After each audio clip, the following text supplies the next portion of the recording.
یہ شرک، یہ اللہ کی وحدانیت پہ یقین، یہ مسلمان کی وہ خاصیت تھی کہ جب دنیا میں باقی ملکوں نے حاصل کی، جو کوئی جنگ لڑ رہے ہیں دہشت گردی کو، ہم نئے لوگ نہیں ہیں.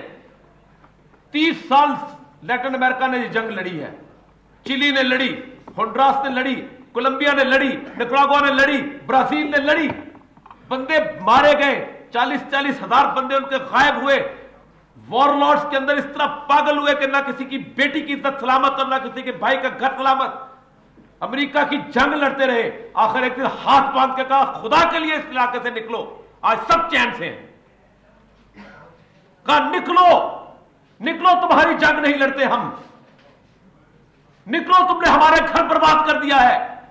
جاؤ اس جگہ سے، جاؤ اس لیٹن امریکہ سے. بتاؤ مجھے آج لیٹن امریکہ چین سے ہے کہ نہیں؟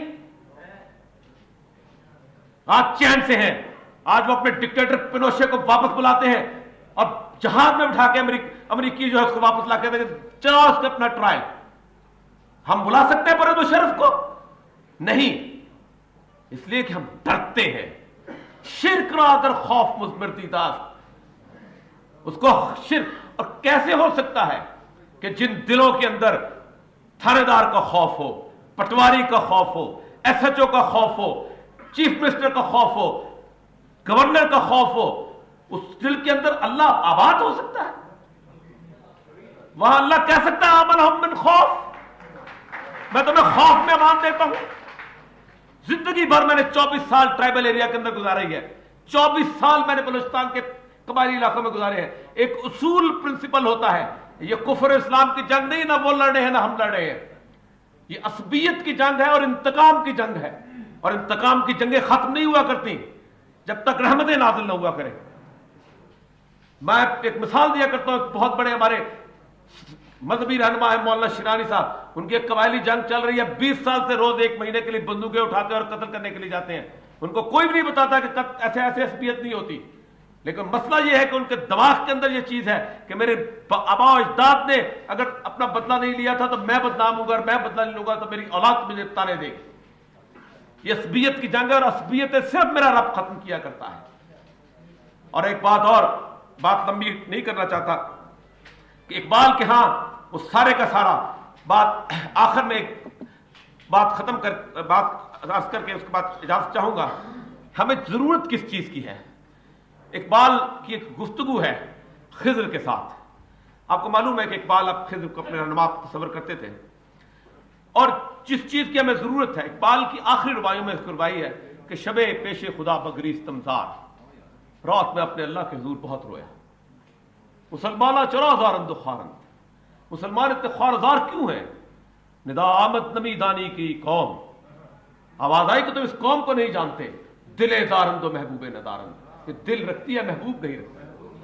اور محبوب کون ہے؟ وہ محبوب ہمارے پاس اس لیے نہیں ہے کہ نہ اقبال کو سکھ نظر آتا تھا نہ ہمیں نظر آتا ہے. اقبال کی ایک اور مثال دیتا ہوں یہاں پر.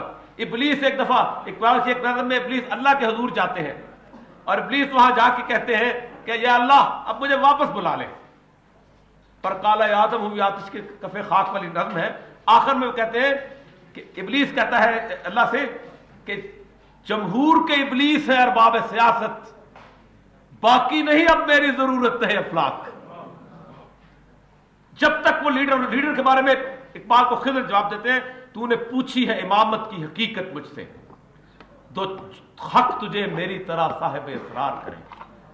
ہے وہی تیرے زمانے کا امام برحق جو تجھے حاضر و موجود سے بیدار کرے، جو طاقتوں سے بیدار کرے، جو سیاستوں سے بیدار کرے، جو لیڈروں سے بیدار کرے، جو ڈکٹیٹروں سے بیدار کرے، جو مسائل سے اور صلاحیتوں سے بیدار کرے جو آپ کے پاس ہے، اور نہیں جو تجھے حاضر و موجود میں بیدار کرے. موت کے آئینے میں تجھ کو دکھا کر رخ دوست زندگی تیرے لیے اور بھی دشوار کرے. موت کے آئینے میں تجھ کو دکھا کر رخ دوست زندگی تیرے لیے اور بھی دشوار کرے. ایک بات یاد رکھیے، دنیا کی کوئی قوم تاریخ کے اندر ایسی نہیں کہ جو کٹھالی کے اندر سے نہ گزری اور ترقی کر گئی.